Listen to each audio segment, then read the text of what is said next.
The first wakes up on a Monday morning and checks their bank account before they even get out of bed.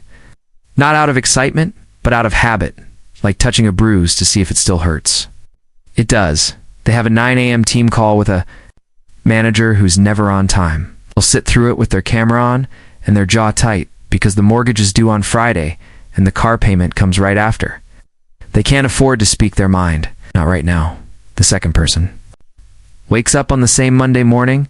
They also reach for their phone, but they're checking the weather. They make coffee in the same kitchen they've used for 3 years, and it still feels like a conscious choice, not a trap. They decide to go for a walk before opening their inbox. Money is still part of their life, but it no longer controls every decision they make. This isn't a story about becoming rich. It's a story about what it really feels like when money stops running your life.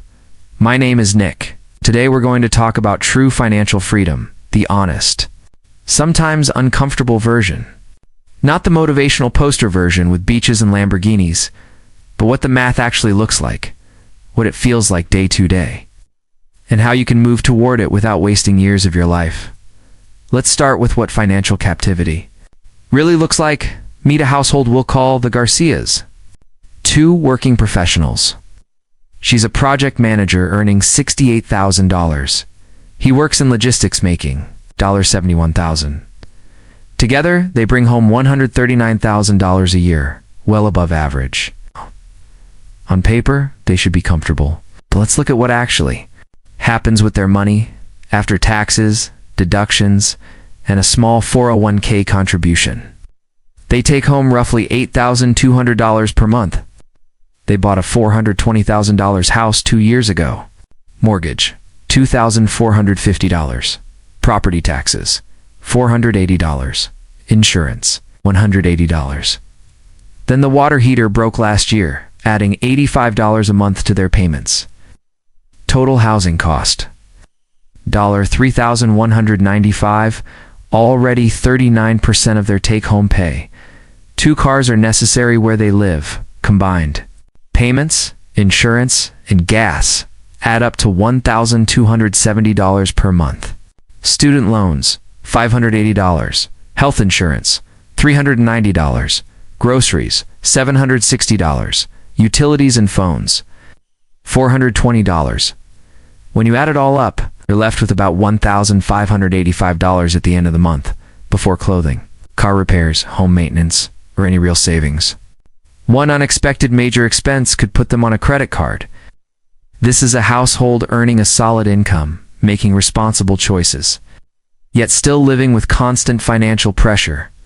This is what financial captivity feels like, knowing your savings balance without checking because it barely moves, saying yes to overtime you don't want, lying awake at night doing mental math about tires, repairs, and what-if scenarios. It's not poverty. It looks like success from the outside, but it's a treadmill that never stops. The scary part? Financial stress literally reduces your ability to think clearly. Studies show it can lower cognitive function at the equivalent of 1314 IQ points.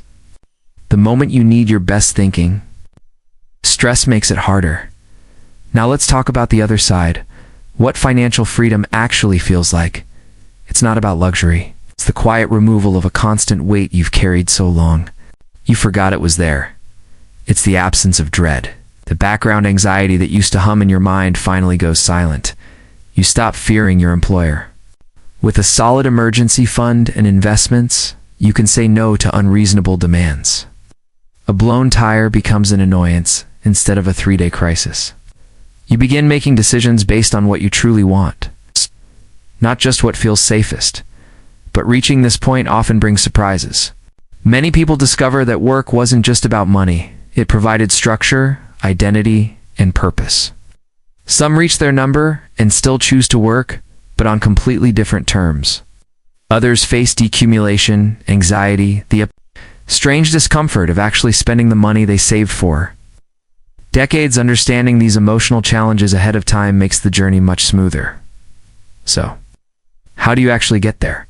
The math is clearer than most people realize. It starts with your freedom number, using the well-tested 4% rule. You multiply your annual expenses by 25. If you need $60,000 per year to live, you'll aim for roughly $1.5 million.